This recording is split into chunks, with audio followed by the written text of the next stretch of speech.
Il a eu le courage de dire le psy m'a sauvé la vie.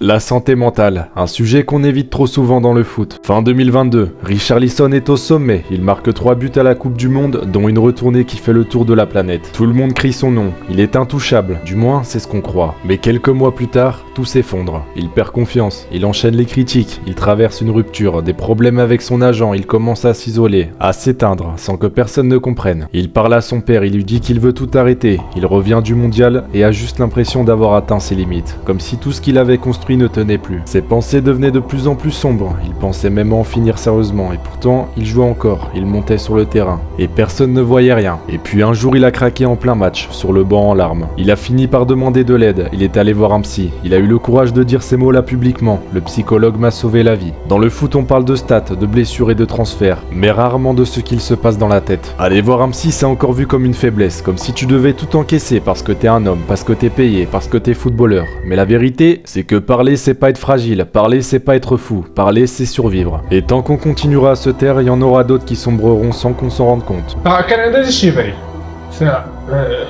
Tava sofrendo muito ataque depois da Copa, junto com esse problema pessoal dentro de casa. Afetou muito. Afetou. Tipo, nunca. Logo eu, tipo, parecia que era forte, assim, mentalmente, sabe?